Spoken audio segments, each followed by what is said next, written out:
Ladies and gentlemen, thank you for standing by. Welcome to the AT&T 4Q20 earnings call. At this time, all participants are in a listen-only mode. If you should require assistance during the call, please press star then 0, and an operator will assist you offline. Following the presentation, the call will be open for questions. If you would like to ask a question, please press 1 and then 0, and you will be placed in the question queue. If you are in the question queue and would like to withdraw your question, you can do so by pressing 1 and then 0. And as a reminder, this conference is being recorded. I would now like to turn the conference over to your host, Amir Rozwadowski, Senior Vice President, Finance and Investor Relations. Please go ahead. Thank you, and good morning, everyone. Welcome to our fourth quarter call. I'm Amir Rozwadowski, Head of Investor Relations for AT&T. Joining me on the call today are John Stankey, our CEO, and John Stevens, our Chief Financial Officer. Before we begin, I need to call your attention to our safe harbor statement, which says that some of our comments today may be forward-looking. As such, they're subject to risks and uncertainties. Results may differ materially, and additional information is available on the Investor Relations website. And as always, our earnings materials are on our website. I also want to remind you that we continue to be in the quiet period for the FCC Spectrum Auction 107. So unfortunately, we can't answer your questions about that today. With that, I'll turn the call over to John Stankey. John? Good morning, everyone. Happy New Year to all of you, and I hope this moment finds you all in good health. With that, let's go ahead and get started on slide 3. There are a lot of words to describe 2020, most of which wouldn't be nice to say in public, but when I look at how we executed on our priorities in the midst of this pandemic, I keep coming back to one word, and that's resilient. We added 1.5 million postpaid phones during the year, our most net adds in a decade, and our highest value subscribers. We reduced churn, streamlined operations, and had the nation's fastest wireless network. For the second year in a row, we added more than 1 million fiber subscribers as customers moved to our higher speed services. And perhaps most remarkable during this pandemic, we launched HBO Max, and about 7 months later, we had more than 41 million HBO Max and HBO domestic subscribers, 2 years ahead of the plan we shared with you in October of 2019. Our resilient portfolio of subscription businesses continued to generate strong cash flows, more than $27 billion, to support our ability to invest in our growth areas and sustain the dividend. In fact, we finished the year with our total dividend payout ratio at a very comfortable level. And on debt management, we made material progress in 2020 by reducing debt maturities over the next 5 years by about 50% and lowering our weighted average interest rate on debt to about 4%. We continue to transform the business to drive efficiencies. Our cost-cutting initiatives generated about $2 billion in savings in 2020, dollars we invested back into the business to drive subscriber growth and move our transformation initiatives forward. In mobility, we streamlined distribution, shifted some stores to third-party dealers, and closed others. Total calls into our call centers are down by 30 million, as we saw a dramatic shift to online transactions by our customer base. We retired more than 30 products in our portfolio and consolidated operations to capitalize on reduced complexity. We took our first steps and reduced our real estate footprint by more than 9 million square feet, with more work underway in our longer-term operating model. We also realigned and streamlined our Warner Media operations to better deliver on HBO Max and the future of how consumers want to view content. Those are a few of our 2020 highlights. Let's talk about our 2021 priorities on slide 4. We have 3 priorities this year. Number 1 is straightforward: grow our direct customer relationships. That begins with the vital connectivity services we provide and the strength of our network. We've had the overall fastest wireless network in the nation every quarter for the last 2 years, according to Ookla. and the fastest nationwide 5G network in the second half of 2020 after our nationwide 5G launch. It shows the strength of our low-band spectrum portfolio. Our fiber net promoter scores continue to be materially better than cables and are helping drive strong subscriber trends and higher penetration rates. There is strong demand for the reliability and speeds our fiber product provides. Beyond our core connectivity services, we're focused on our goal to establish relationships with most U.S. households, and HBO Max is the key here. Through our software-based entertainment platforms, we can learn more about our customers and create long-lasting emotional connections with our award-winning storytelling capabilities. Our second priority is the same as last year, and that's continuing to transform our operations to be more effective and efficient. We're restructuring businesses, sunsetting legacy networks, reducing corporate staffing levels, and overall benefit costs. As a result, we're positioned to enter the post-pandemic world as a more agile and efficient company. Our third priority is about continuing to be deliberate and strategic with how we allocate capital. We plan to use free cash flow after dividends for the next couple of years to pay down debt. We remain focused on monetizing non-core assets and using those funds for debt reduction as well. We're committed to sustaining our dividend at current levels and will give top priority to debt reduction at this time. In summary, I'm pleased with the progress we've made the last 2 quarters. Despite COVID-19 challenges, we're seeing growth where we want to see growth, and we're successfully redirecting our investments to support those areas. We have more work to do, but I'm confident we're on the right path. Before I hand it over to John, I want to acknowledge that I'm sensitive to the reality that there's much going on in and around the business. I know inside AT&T we're working hard to reposition the company, so I can imagine you're working equally hard to keep up with us. To that end, I want to let you know we plan to host a virtual investor event in the second half of the quarter where our leadership team will provide more insight into our business plans, and we'll have a lot of time for discussion and your questions. Look for more to come on that soon. With that, I'll turn it over to John to discuss the more detailed results from the quarter. John?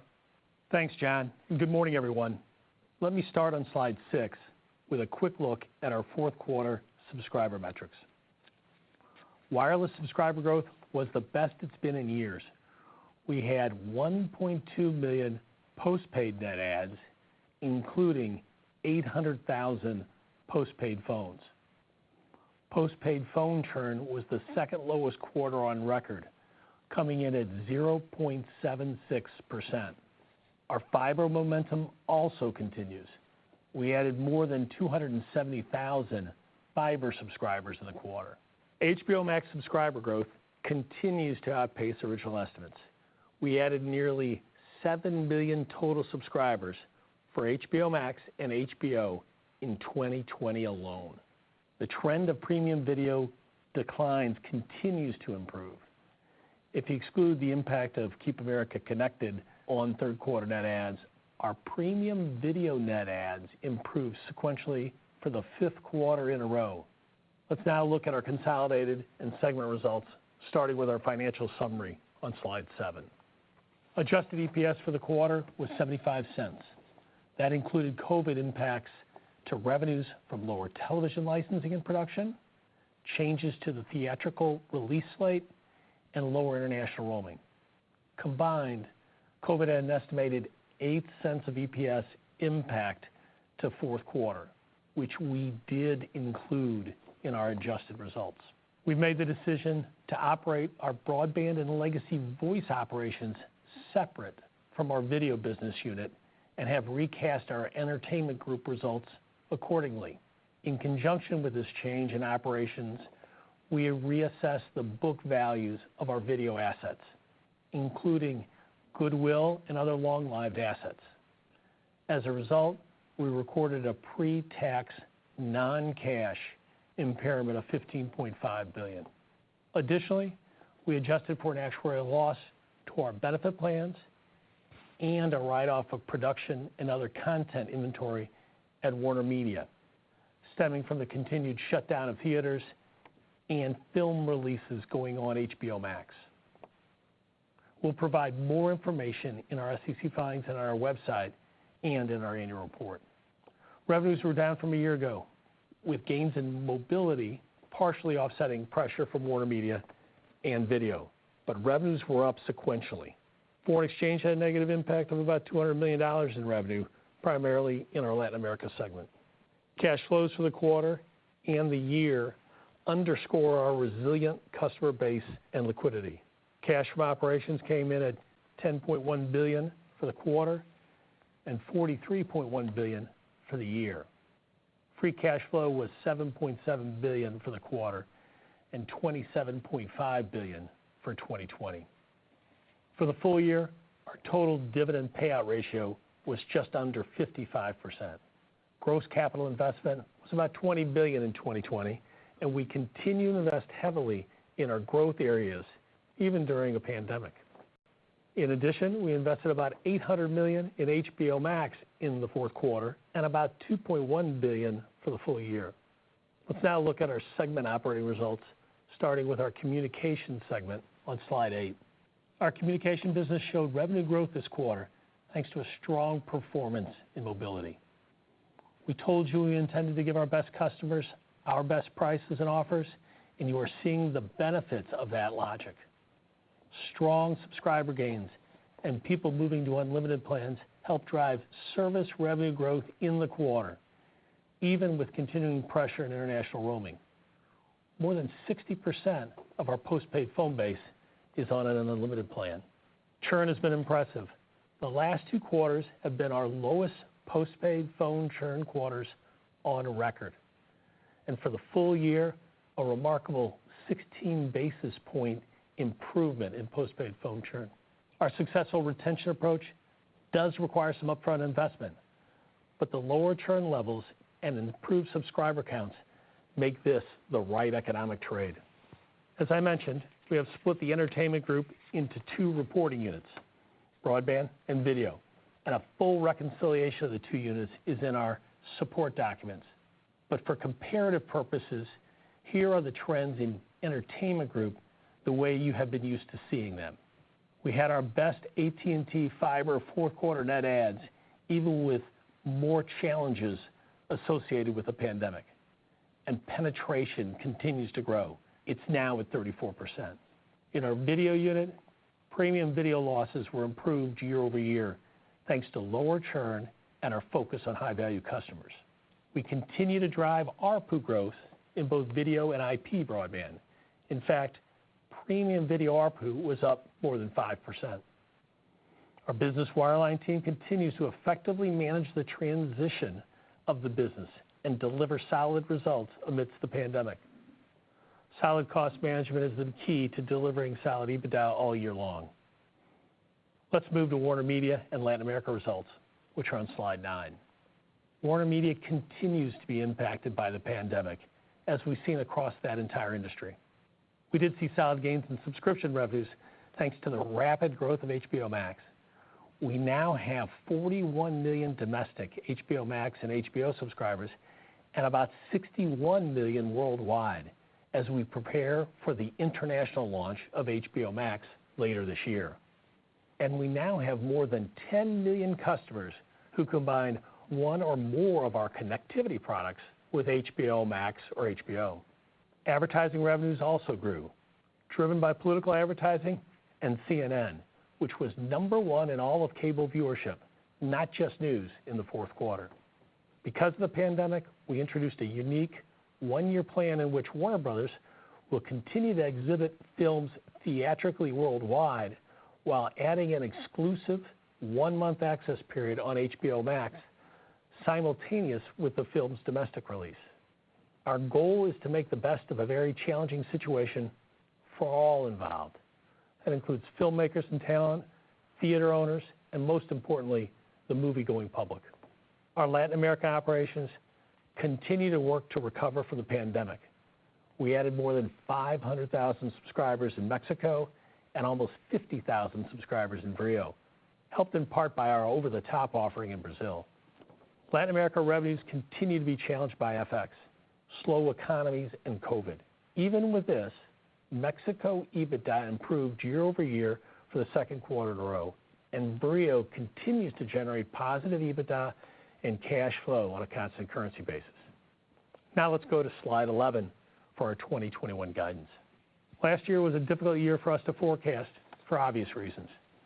There remain uncertainties in 2021, with the rate and pace of recovery from the pandemic around the globe impacting media, travel, and employment. Against that backdrop, our current outlook for 2021 is as follows. We expect consolidated revenue growth of about 1%, with wireless service revenue growth of 2% and a gradual improvement in WarnerMedia's top line. As noted previously, we plan to reinvest all our savings from our transformation efforts to support our customer count momentum in our growth businesses. Combined with ongoing declines in our premium video segment, this could lead to adjusted EBITDA declining slightly in 2021 versus this year. Adjusted EPS is expected to be stable with 2020. We expect gross capital investment in the $21 billion range and net CapEx of about $18 billion. The primary difference between the two is from vendor financing initiatives we have in place and anticipated FirstNet reimbursements. Free cash flow has been resilient for us, even during the pandemic, and we expect that resiliency to continue in 2021 with a $26 billion range target for free cash flow. We'll also continue to focus on bringing down debt. As John mentioned, we expect to use free cash flow dollars after dividends to pay down debt. We continue to look for opportunities to monetize assets and apply those proceeds to paying down debt, including Crunchyroll, which we expect to close later this year. We do plan to provide an update on our leverage outlook and longer-term debt ratio target once the auction quiet period ends. As 2020 showed us, things can change quickly. However, we are encouraged by our ability to adapt to those changes while driving increased customer counts, generating strong cash flows, investing in areas of strategic focus, all while maintaining a disciplined approach to our capital allocation and shareholder return strategies. As John mentioned, we plan to have a virtual analyst event later in the quarter to talk about this more. Amir, that's our presentation. We're now ready for Q&A. Operator, we're ready to take the first question. Thank you. Ladies and gentlemen, if you'd like to ask a question, please press 1 then 0 on your telephone keypad. You may withdraw your question at any time by repeating the 1-0 command. If you're using a speakerphone, please pick up the handset before pressing the numbers. Once again, if you have a question, please press 1 then 0 at this time. And one moment, please, for your first question. Your first question comes from the line of Simon Flannery from Morgan Stanley. Please go ahead. Okay, thank you very much. Good morning. So looking forward to the Analyst Day. Perhaps you could start with the macro environment. What are you assuming in terms of the backdrop? Are you really assuming things continue to be much as they are, or do you have a pickup in the second half on things like roaming and advertising? Any comments just about trends with what CIOs are seeing, et cetera, that underscores that? And then within the CapEx budget, are there any material changes within your priorities there? For example, your fiber build out, I know that's a big priority. Is there an opportunity to ramp that up or additional spend on 5G rollout? Any color there would be great. Thank you. So Simon, John, let me take that. On the macro side, the one thing we saw at the end of last year was customers' willingness to pay. Our bad debts were really quite solid, quite positive trends, both on the consumer and the corporate side. So while we're not getting overly excited, it was a positive sense. What we have built into our plans are, if you will, more of the kind of current environment for the next 6 months, with some second half and really close to the fourth quarter pickup in pandemic relief activities. So we'll see more theater going probably in the fourth quarter than we did this year. We'll see some more travel. But in no way did we envision a hockey stick or any kind of dramatic increase. It's really much more of a general staying the course. There is some slight improvement, but staying the course. Secondly, the one thing I'd add, though, is the cash collections have been strong and have been resilient. Feel really good about that, so it gives us some comfort. Secondly, with regard to the CapEx, I'd say it this way. As you look at the kind of the gross capital being put in the ground, it's up $1 billion. There'll be some changes in what we spent last year. I continue to expect a little bit lighter on the video satellite type side of the business because of the success of AT&T TV and our focus on churn reduction as opposed to gross adds. So there'll be some more money there. I think you'll see us, we've continued to spend money on wireless, but we're well into and well completed with the FirstNet build.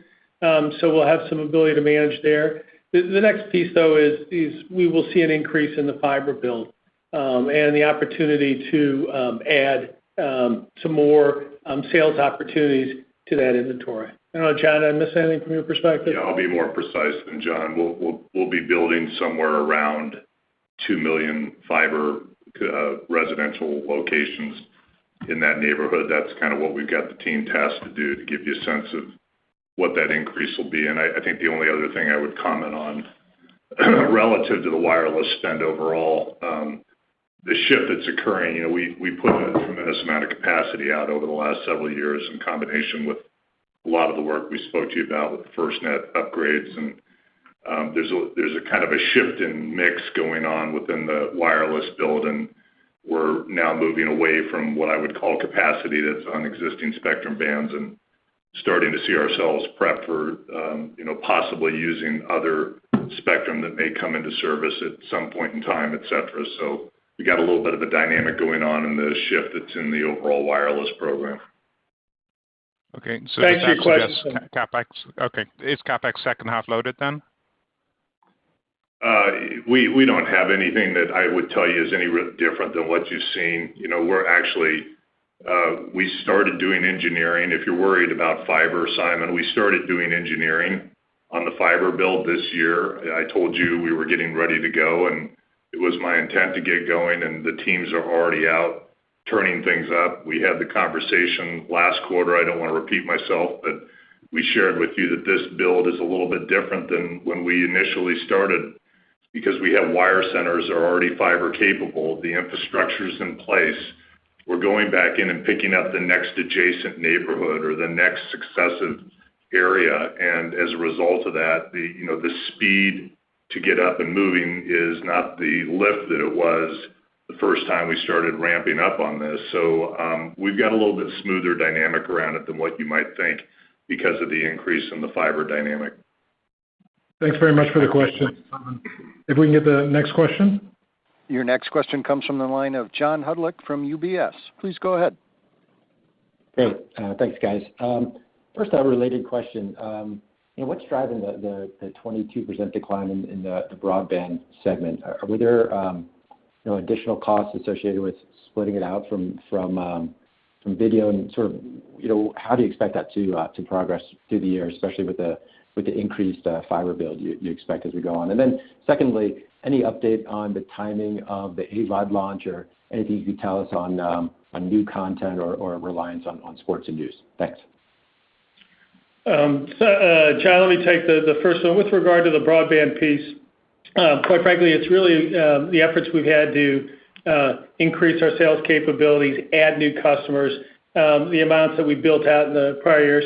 It also has to do with the recognition that we are providing HBO Max for all of our gig customers. And so there's an intercompany charge there. It's within the umbrella of AT&T, and the economics are there, so we feel good about it. But that's also in there.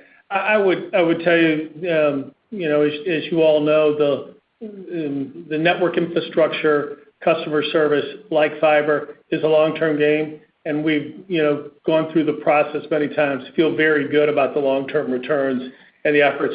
But yeah, we're going to be spending some money as we did last year to invest in that customer growth. You saw the 600,000 plus 650,000 or so net adds last 6 months, and we feel very good about that, particularly when we look at the churn numbers, particularly when we look at the customer satisfaction, the NPS scores.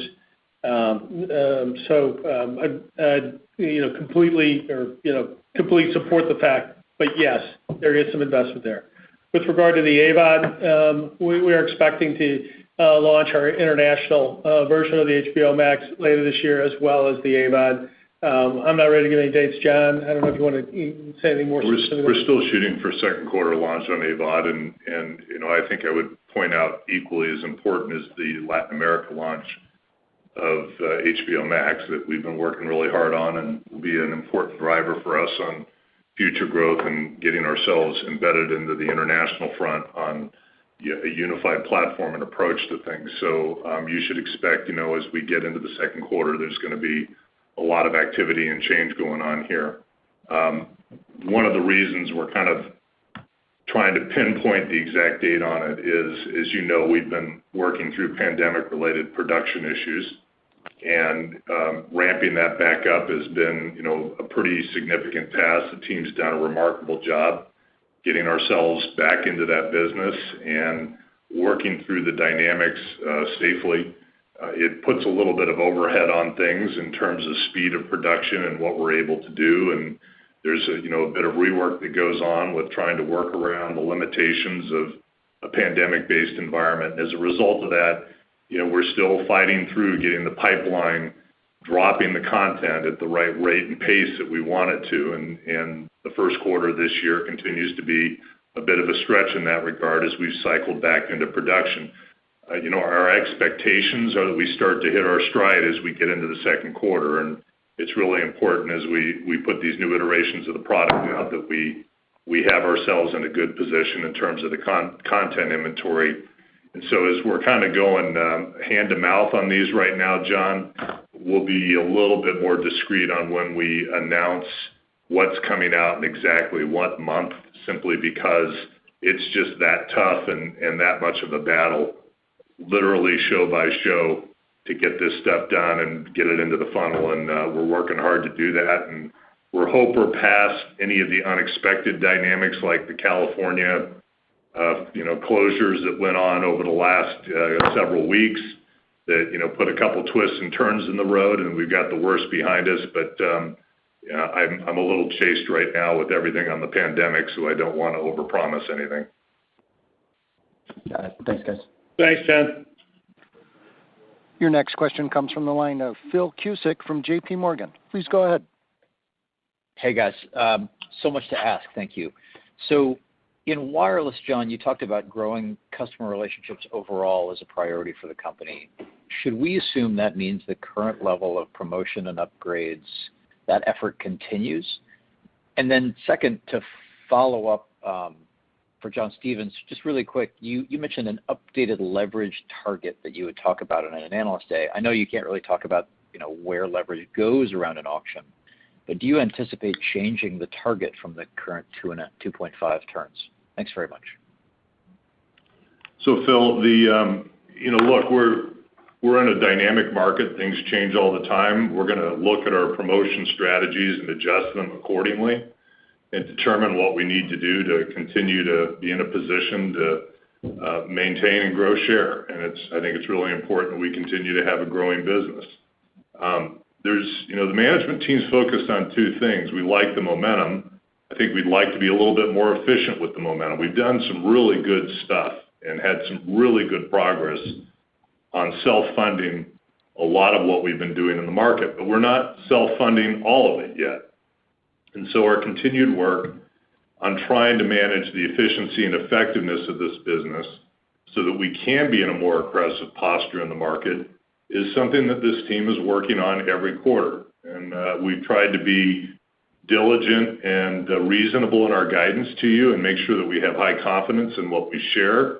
But what I'm turning back to the management team is, a task that I'd say is more aggressive than that. And to the extent that this management team delivers, and they have been doing a remarkable job of doing that over the last several quarters, does that mean that that's going to give us more room to do more in the market and continue to maintain a posture that I think is totally appropriate, bringing in high-value customers, the right kind of customers we want, going down the swim lanes that we set up for ourselves that we think we have a unique place to be, which is winning in the public sector with our FirstNet abilities, using our deep enterprise customer relationships to go deeper into their customer base, with affinity programs, ensuring that we're getting the mass market with attractive offers like HBO Max and what's associated with that is brought in a really attractive gross ad pool, and treating our embedded base well.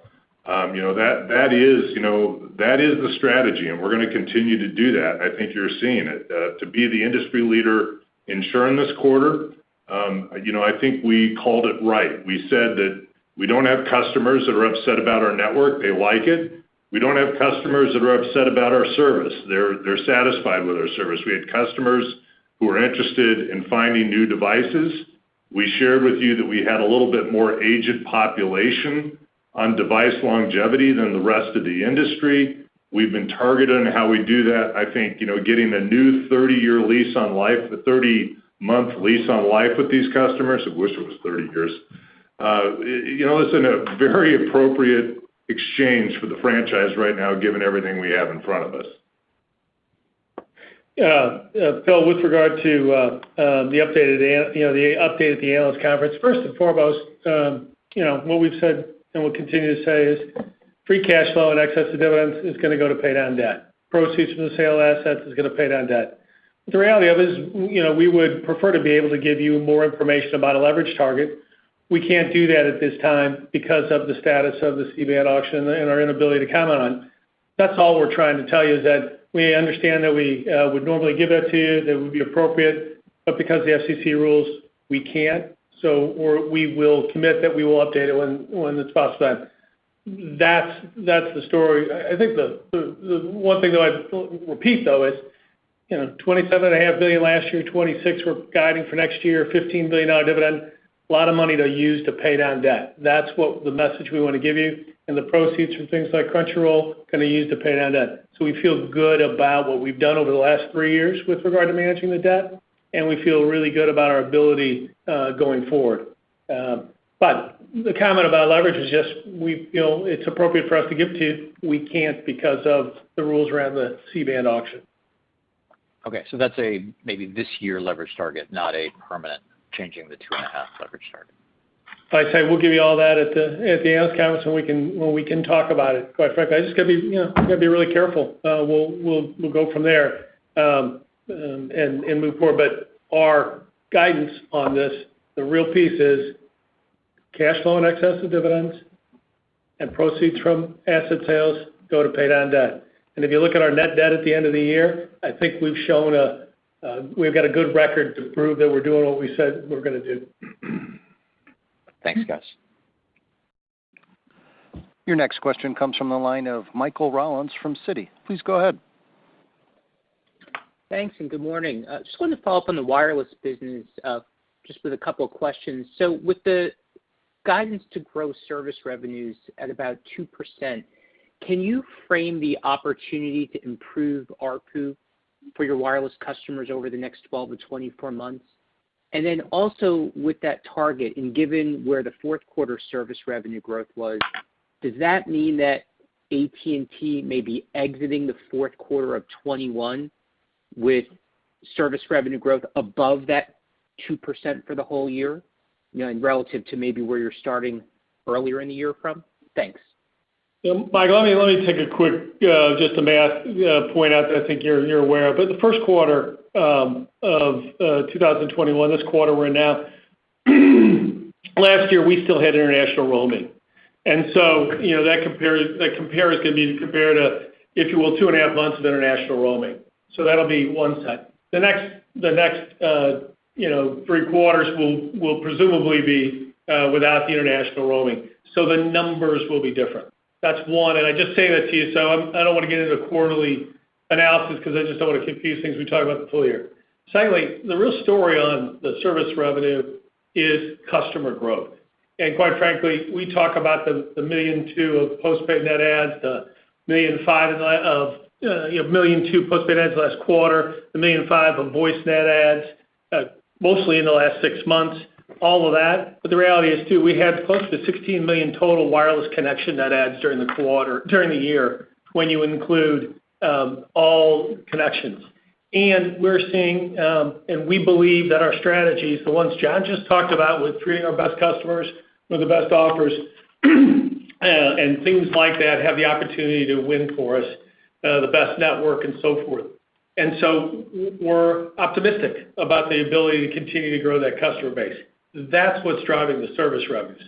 With regard to the ARPU growth, the continued opportunities go into the upscaling of these packages with a great opportunity to offer HBO Max, which is certainly got a tailwinds behind it and the success of it. You saw the 7 million HBO ads, best we've had in not only 10 years, but the best in the total 10 years, better than the total last 10 years. That is going to, we believe that kind of packaging with wireless is going to help, and such that we're going to be able to grow it and then grow the ARPU from getting people to buy up, not just from the mobile share plans into unlimited, but to buy up from the basic unlimited all the way up to the elite. That's the story. We're not giving specific percentages, dollars, but that's what builds that confidence in wireless service revenue growth, which really drives the overall growth of the company's 1% guidance on revenue growth. That and some tailwinds from the comeback of Warner Media. Thanks. Your next question comes from the line of David Barden from Bank of America. Please go ahead. Hey guys, thanks for taking the question. And John, I guess this is going to be your last quarterly conference call, so we'll see you at the Analyst Day, but congrats on everything you've gotten done. Thanks, David. I just wanted to, two questions. One is, separating out the video business, taking the $15.5 billion write-down is going to fan the flames of the conversation around divesting that satellite business. Could you kind of, either John or John, could you elaborate a little bit on kind of what that might look like and what in the $26 billion of free cash flow guidance is coming from the satellite video business today? And then the second conversation, we've just finished the first month of the HBO Max experience with Wonder Woman, commensurate with the theatrical release, and this is obviously going to happen like 11 more times over the course of 2021 as you kind of do the day-date thing with the movie slate. If we multiply what happened with Wonder Woman times 11 over the course of 2021, what does that look like for Warner Brothers from a revenue and profit standpoint relative to what maybe 2019 would have looked like in a more normal year? Thank you. So let me try to deal with the front end of that, David, and then John can give you a little bit of context on the cash flow. Obviously, what I'll say on that is we've assumed that, we're running the business as we've portrayed it to you. And we have been debating how we wanted to set up our operations for video for some time. And, I think part of this, when we step back and think about why we made this change, is we figure we're at a life cycle change in these products, that getting management teams focused in this way will be the best way to maximize value in the discrete product lines. And so in the video case, we've seen a pretty dramatic change in what's occurring in the market, and there's a variety of things driving it. You all know about the declines in the pay TV life cycle, but we also have the dynamic that's starting to occur, which I think is a really important one to understand, where we're starting to see pay TV disconnect a little bit from broadband. As virtual MVPDs start up, our own product itself, in many respects, has a virtual characteristic to it. And it's a fairly mature offering. And so getting a management team really focused on what to do in the latter stages of the life cycle of a mature product and ensuring that we manage it effectively, I think is a wise thing to do for that product on a standalone basis. And that's one driver behind why we made that decision. The second driver behind why we made this decision is I believe we're at the front end of a dynamic of customers wanting to ensure that they have connectivity and broadband access no matter where they go, and they want a simpler model around that. And I think about our business being in a very unique position for both businesses and consumers to deliver on that promise. And the innovation that's going to be necessary from a product perspective and then pairing that with what are the new complementary products and services that customers might want to bundle or use with that connectivity, I think is a new play, and that's a new growth for us. And to get another part of the management team really focused on that aspect of our business is how we simplify unified connectivity for our customer base, whether a consumer or business, whether fixed or mobile, starting to think about what those virtual type add-ons are to that product that come with a very different delivery mechanism than what we've historically seen when we've been bundling what I would call these high overhead, premise intensive visit type services that we've traditionally had in the bundle. And play into that as the strength and position for growth is the second part of why we want the management team set up the way we have it right now and focused on that going forward. And that just makes sense for how we're operating the business because of the time and place and where we are. And we are absolutely comfortable that that's the right call for how to operate our business moving forward. And I will tell you, I'm not going to speculate on anything structural or M&A oriented. We never do. I'm not going to now. But, I believe that what we're doing here is if the goal is to always run an asset for maximum value creation, this is the right strategy to run the asset for maximum value creation. John? Yeah, both the asset of video and both the asset of broadband is so critical going forward.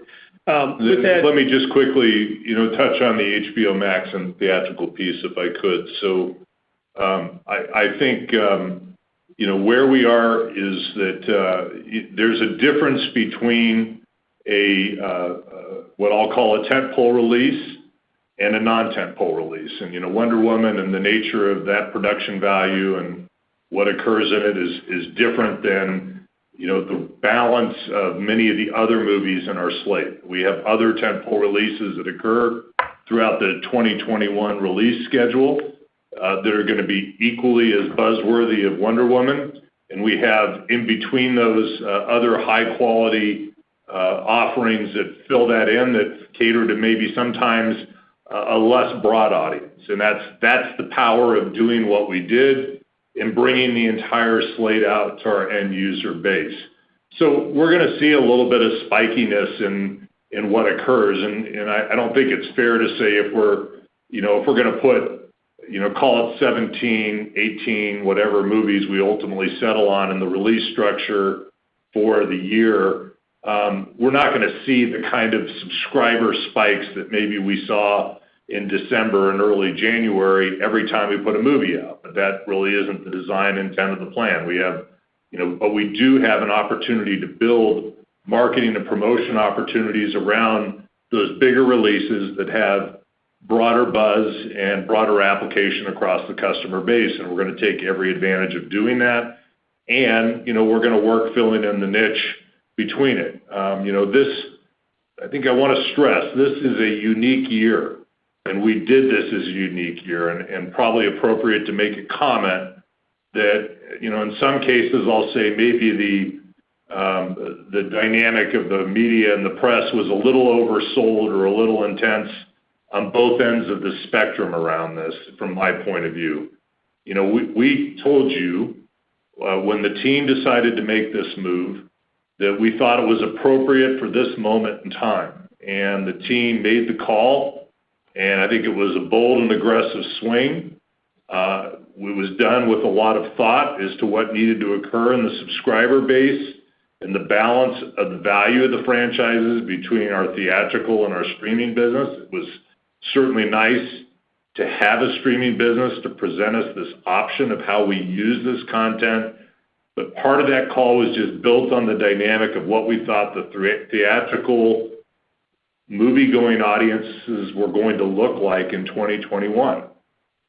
And since we articulated that, I would say the data points have come in that have been very consistent with the set of assumptions that we had at the front end of that. I mean, just the last several weeks, you've seen other studios continuing to snowplow releases, moving them out of the first half of the year, moving them into the second half of the year, which further cements our point of view that we're going to see a very crowded theatrical field as we get into late 2021 and early 2022.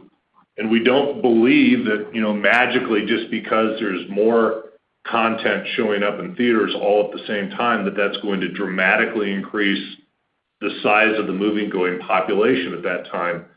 And so, as we indicated by making the write-off, we felt like we had a little bit of a spoiling asset here that needed to be used more effectively. And this was the right economic call to balance this across both sides. And we think using it to balance out long-lived subscribers that build out a scaled platform that allow us to have options on our distribution, and using this unfortunate set of circumstances around the pandemic for an opportunity, make lemonade out of lemons, was the right call in this case. And, I think we all have to understand, we step back and think about the theatrical business. I mean, nobody went to theaters in 2020 for the most part. There was a pandemic, just like nobody got on airplanes and nobody went to hotels and nobody goes to restaurants. And all of those businesses had a little bit of dislocation because of that. And the theatrical business had a little bit of dislocation. And I applaud the team for the move they made and trying to make the best of this circumstance for our circumstance around having a really strong theatrical slate that can help our streaming product. Could we have maybe done some things a little bit differently in how we got through the front end of it? Anytime you're first in something, there's no maps. You're a trailblazer. There's nothing perfect for you to read. And I think that there were some things on the margin that maybe we do a little bit differently. But at the end of the day, it's going to get down to making sure people are fairly compensated and treated well. And I think we know how to do that. I think we've been good to the theater owners in the perspective that the exhibitors now have a planned and routine set of releases coming to them in a time when they really, as we've talked about, have other studios snowplowing.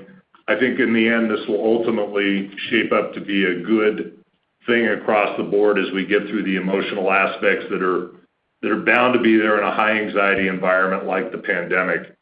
And, all things having been said with what we've seen in the front end of the numbers, what our experience has been, we are delivering on this in a way that we expected. It's pretty consistent with the value shifts that we expected, and feel pretty good about where we are in the early innings of this. So, John, why don't you go ahead and... Yeah, and say a couple of things. One, I'd point out, first and foremost, from my perspective, 7 million net adds is pretty stout, and the strategy, working. Secondly, it's still early. We're 31 days out from Wonder Woman's release, I think. And so we'll continue to follow it. More importantly for everybody on the call, I think, at the Analyst Day, we'll get the team, Jason and his team will get the opportunity to talk to you about some of the further plans and go through that. Dave, your other question, I think, was with regard to the planning process. The guidance we're given here today, but for the exclusion of any commentary on C-band, is what we have as assets in our portfolio as of January 1st and owning them for the full year, other than Crunchyroll, other than the already held for sale termination of Crunchyroll. And so, yeah, there is free cash flow in here from the video business. I won't give you a specific number on that, Dave, but you can assume based on the results of the business last year, it's probably going to be a lower number inclusive next year than it is this year for the changes in customer base and so forth. But it is a business as usual, what I would call kind of business planning approach. All that being said, feel really good about the free cash flow position, and particularly as I mentioned in an earlier question, cash came in strong at the end of the year with regard in the fourth quarter with regard to customer activity, both on the corporate business side as well as the consumer side, and you guys can see it in our bad debts, which are remarkably low. Team did a really great job of weeding out fraud and weeding out and focusing on the best customers, and it's showing up in our numbers. So I think hopefully that answers your question, David. Thanks for the earlier comment about my retirement. It'll be a change, but it'll be interesting. Good luck. Thank you. Your next question comes from the line of Brett Feldman from Goldman Sachs. Please go ahead. Yeah, thank you for taking the question. And if you don't mind, I'd like to follow up on some of the fiber commentary. It's obviously encouraging to see that you're going to be picking up the pace of the build out this year. But even after building out 2 million additional homes passed, that would still be a small subset of the number of customer locations in your total wireline footprint. How do you think about what portion of that footprint, which I think has 60 million households in it, is potentially attractive in terms of being a great demo and having economics to reach them that generate a compelling return for you? In other words, for how long can you keep adding 2 million homes a year to your footprint? And am I even asking this question correctly? Because as you build out your 5G footprint, which is really a national 5G network using layers of spectrum across multiple bands, it would seem like wireless will increasingly be a viable technology for reaching households beyond your traditional footprint. How do you think about the fixed wireless opportunity, and maybe how do you just think about the ability to be a provider of high-speed residential broadband across the country? Thanks. So, Brett, I'm going to sound like a broken record, but it's really important on these long-lived investments that we be pretty consistent internally so that the management team can get to a consistent level of execution year over year. If I think about what has traditionally happened in outside plant access technology upgrades, I've been through a series of them over my career, and I don't think this one's going to be a whole lot different. There's always the first third of the customer base that's kind of the low-hanging fruit, slam dunk, that is the part of the customer base that you cut your teeth on, get your processes squared away on, get the vendor community up the first part of the cost curve, and it's like the no-brainer economically, and you kind of make your decision that that's where you're going to start. And I would say we went through that largely through that first third in the investment we've made over the last several years. Then what happens is you get your up the learning curve, and the vendors start to scale, and you start to get confidence in your economics, and your business processes start to improve, and you start to see the marginal economics improve on a subscriber, which is what you're going to start to see happen on some of those broadband numbers on the fiber base that we've broken out for you as we move forward here over time. The next third becomes the opportunity, and we're into that the middle innings of the game, if you want. It's the next 30 to 60% of the customer base that we can work our way through, and you look at the economics around it, it makes sense. Then you get into that last third, and it's always the hardest part. And I mean, in many instances, you're still sitting with the last third that in parts of the rural America that still really don't have effective broadband options. And oftentimes it's policy. Sometimes it's a technology breakthrough that gets that last third. And I would tell you right now, if you wanted me to prognosticate on are you going to build fiber to that last third, I don't think I'd want to prognosticate that that's a place that we're likely to go in the near term, absent some kind of major subsidy construct that comes into place. I actually believe, candidly, even if there was subsidy put in, it would be a better use of taxpayer money to do something that was more hybrid oriented in the technologies that are applied and not exclusively lean on fiber in that space. But we're several innings out from that actually coming to pass, and we'll have time to work through it. Right now, working in the middle innings of the game, and the next 30% of the customer base is where our focus is at. And as I shared with you on the previous call, it's 2 million this year. The team executes well. We can do more than 2 million and start to ramp that up. And when we demonstrate to the investor base that we're getting the kind of returns that you all like, then you should cheer us on to do that and be very supportive of us moving down that path. And it's my intent to characterize that and show that to you. In terms of how I think about the wireless and fixed base, I've got maybe a little different view on this, and I'll maybe step back and think about it from a macro level. If you go back and you look at consumption that's occurred in customer bases, whether it be wireless-centric data use or fixed-centric data use, they've all been growing, and they grow at a pretty consistent level. And if you go and you talk to experts around consumer behavior over the next 10 years, and you look at what's going on inside the household of, for example, just one major trend of people moving away from what used to be broadcast or multicast streams efficiently delivered to unicast streams, discrete streams to one device, and you just look at what's happening in consumer behavior over that, there's a substantial amount of video traffic to be moved to unicast.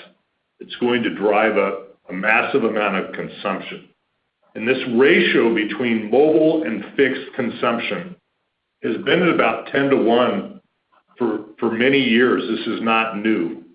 And I believe that ratio, it may not be perfectly 10 to 1, but there's still going to be a pretty consistent gap between mobile and fixed consumption. In other words, there's still a lot of traffic to be moved given consumer shifts in how they're using products and services. And so, as I sit back and think about things, I think about hybrid access technologies as being important, but I don't know that the most ideal way to build a network is going to be to use fixed wireless to take on the bulk of what occurs in the four walls of a business or a home, given the consumer behavior trends we're going to see over the next 10 years. And I think still having a very dense and rich fiber infrastructure is going to be necessary to be an effective network provider over time. Now, it doesn't mean there won't be some segments of the population, and my son who lives on his own in an apartment, in a metro urban area that might, actually be an individual that could work on an all wireless portion of his life in his 20s when, he's independent and single and in a single dwelling unit household. And, maybe that's a little bit different serving arrangement that has a wireless tail on it or is a robust, wireless LAN inside of a managed dwelling unit. But I still think reach and penetration of fiber is going to be important as we move forward. John, Brother, the only thing I'd add, in your putting a fence around this issue, John made this comment earlier, and it's really important. We have fiber to the neighborhood in many, many locations, and taking fiber to the home is a second step. We haven't done that yet. So if you think about our VDSL, if you think about our new greenfield builds, if you think about the neighborhoods next to the VDSL or the neighborhoods next to where we've got fiber to the prem, those are the opportunities. And that VDSL footprint is 35 million, and when you add the fiber to it, it's greater than that. That'll give you a kind of a framework for something that we could efficiently do, just what John said about building out the 2 million this year. That's where a lot of the focus is going to be. So I think of that as the way to think about the opportunity for us. And yeah, we have that ability. We need to continue the sales momentum. That's going to be really critical and important to make it work. But in line with that, that's I think a focus of easy capability for us. Thank you. Thanks. Your next question comes from the line of Frank Louthan from Raymond James. Please go ahead. Great, thank you. Can you comment on any potential regulatory changes with Title II potentially coming back over the next 12 months? And can you give us a little bit more detail on as far as the fiber to the home? You say you're doing another 2 million homes this year. To what extent can we expect that to continue at that sort of pace, or is that just sort of a year by year kind of a decision? So I said in the neighborhood of 2 million homes. I would tell you that, as I just said, Frank, I want to be able to demonstrate to you that 2 million pace is a no-brainer and a slam dunk and a great value driver for our business and a great subscriber count driver for our business. And I think this business can build more than 2 million a year in a very profitable fashion. But we're going to demonstrate to you we can do that, and then we'll come back to you and tell you about what that rate is. So if we execute well, when the management team execute well, do I expect that I'll be back talking to you about a 22 build that maybe leans in heavily to that? That's what I'd like to see the management team step up to and be able to work its way through. where I think, I'm sorry, the first part of your question. Title II. Oh, Title II. How can I forget? Look, I think it's inevitable that we're now back into the whipsaw approach of a new administration and a new belief that despite 4 years of not a single data point to suggest that we have a problem to solve, nobody blocking anybody, nobody throttling anybody, nobody doing anything inappropriate in terms or use of service and disclosing how they're offering services to customers. We're going to go through another regulatory bloodletting over this. I expect it to happen. And we're going to watch the cycle repeat itself. And, one would hope at some point that there's a reasoned discussion around a policy that gets us away from this whipsawing and allows everybody to kind of have a more consistent and stable approach. I don't know that that's going to happen, but we're certainly going to try and push and discuss it. Where I think the third rail is on this issue is the dynamic around what happens to the freedom of people who invest in competitive markets to price their products and services appropriately. And if we stay away from that third rail, if the kind of latitude is in there to be able to price and do the right things in the market where competitive markets exist, then I think everything will probably at the end of the day be okay. But if for some reason policy goes down a path where that isn't the case, it hasn't in the past. Even when Title II is in place, we had the latitude to do what I felt like we needed to do. But if for some reason policy went further to try to solve a problem that doesn't exist, I'd have to step back and ask ourselves how we're allocating capital around that and evaluate where that comes out and ask if it's the right place for us to go for our shareholders based on, that dynamic and that very important lever for us being taken away. Or variable, I'd say, in the market, not lever. So that's how I think about it right now. I actually step back and from a policy perspective, ironically, think about what's happened over the course of the last year or two and the dynamics that are going on right now where the issue is, looking at metering and monitoring speech and what's occurring for people's access to platforms, that there are more real and significant data points and how that's affecting society than anything to do with how internet service providers are delivering bandwidth into homes. But I'll leave it to smarter people to meet it and figure that one out.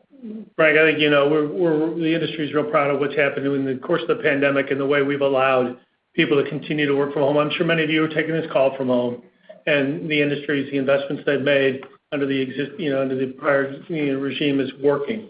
We're as a company more focused on broadband, not just the availability because it's out there, but people's actually taking advantage of it for the homework situation, for others, and we're working on those aspects of it, as well as following all the other aspects of an infrastructure bill, another stimulus bill, tax legislation. We're following all those things, Frank. So we'll continue to follow as closely as you can imagine. Amir, got time for one more question? Yeah, we've got time for one last question, operator. Okay, that question comes from the line of Tim Horan from Oppenheimer. Please go ahead. Thanks, guys. John, I know you said the move to virtualization of content is kind of accelerating, and that seems to be happening with gaming, compute, even communications with Microsoft Teams and Zoom. How are you positioned to take advantage of that? Are you better positioned as a company that owns the pipes and some of the content, or do you think it makes more sense to, separate these assets? Or you're in a really unique seat. I mean, how do you really take advantage of this accelerating move at this point?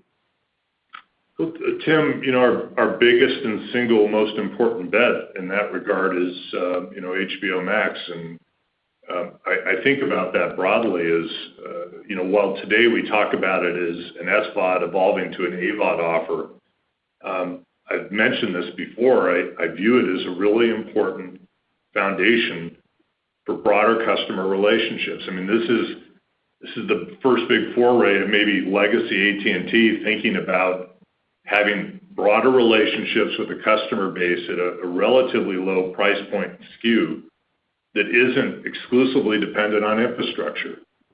And, to the extent we are successful at having that relationship in most U.S. households, if we don't use that as an opportunity, as a springboard for us to start thinking about how we extend those customer relationships across other opportunities, either to own and operate content or engagement with a customer, or to use the platform as a means for others to distribute, we'd be losing a huge opportunity.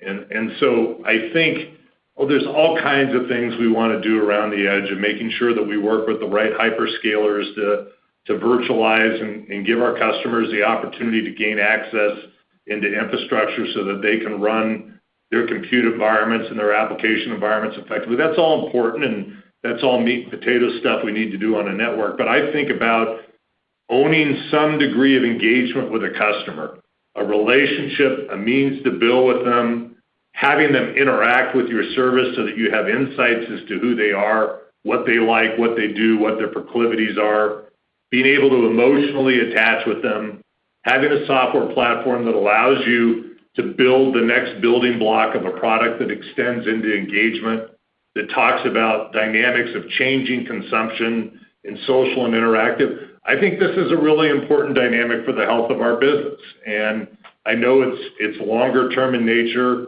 and I'm well aware that folks who have maybe a tighter orientation to financial return question, why would you be pushing as hard as you are in this area? It's because I feel pretty strongly about that. And I think building large subscription bases of customers that pay us every month for something has been kind of the hallmark of this business. We have a really attractive dynamic in that and our overall revenues and profitability today. We need to evolve that into what the next step is, and this is just one of those steps in making that happen. Thanks very much, Tim. That's all the time for questions that we have. And with that, I want to turn it over to John Stankey for final comments. So I have one last order of business before I let you go, and Dave kind of hinted at it with his compliment to John.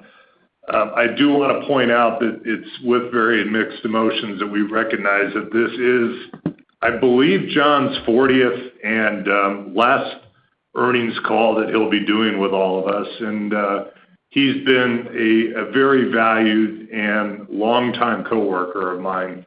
I think if you think about the fact that he sat in this role as CFO of this company for 9 years, that speaks volumes in and of itself about his character and abilities. That's a tremendous level of longevity for somebody who occupies a role as significant, as pressured, and as dynamic as the one that he's had. I've worked with John for 23 years of his career, which has been a long time, and it's been a pleasure all along the way. I could say a lot of things, obviously high integrity, high impact, high functioning, and incredibly high regard as a person. We're going to miss him at AT&T. I know you're going to miss him in support of all of you, but we're delighted about what lies ahead for him and his family and Michelle in his next chapter.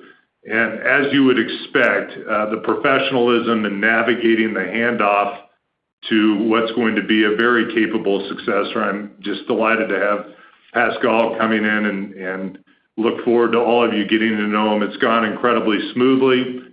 It's been first rate.